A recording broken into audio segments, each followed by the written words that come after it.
Welcome to 12 to Your Health. I'm Dr. Derek De Silva. Well, as we age, we may search for an elixir that could hopefully be that elusive fountain of youth, but eventually time does catch up to us. Joining us today to speak about skincare and the aging skin is Dr. Barry DiBernardo. He's board-certified plastic surgeon at New Jersey Plastic Surgery in Montclair. Welcome and thank you for joining us. Thank you, Derek. Glad to be here. The whole idea of aging just freaks so many people out, especially when it comes to the skin. When do we really start to experience and see some of these signs of aging in the skin? Well, it varies from person to person, but if I had to pick an age, kind of around 35 years old. It's also dependent on smoking, environmental factors, sun exposure, things we can control. But somewhere there you start seeing the signs of aging that affects a lot of different areas of the face. What do we really see as you mentioned some of the things with regard to the changes. Typically, what do you see in your practice as far as aging goes in the skin? We'll start seeing lines, crow's feet, lines on the forehead. You may start seeing pigmentation, and the skin kind of looks tired.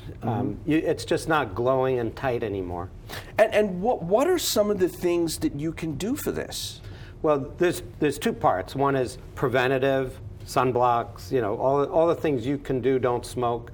And then we have a myriad of treatments today. We're living at a very good time. We have topicals, we have energy sources, lights, lasers, a lot of things that we can do, and many of them today are non-surgical. So is this where the fillers like Restylane and Juvederm and Botox, which is not a filler, but is this where they come in?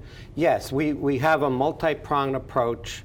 The injectables, the toxins, the fillers, volume's a big deal in aging, and then it's the quality of the skin, and then it's loss of fat and loose skin. So those are all components. So we look at them and we attack them in different ways, and we can do them in a few minutes or a little longer than that, but we do have a handle. That's the good news. Talk to me a little bit about hydration.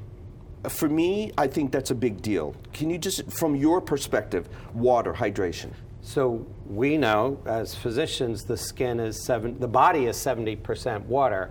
So when we talk about the skin cells need to hold that water. So water, an important piece here. Very. Thank you for joining. Thank you very much for the great information. Thanks for joining us. And folks, here's what's coming up on next week. And remember, you can catch 12 to Your Health every Saturday and Sunday during our morning and afternoon newscasts. Thank you so much for joining us. Here's a look at this week's Community Health Calendar.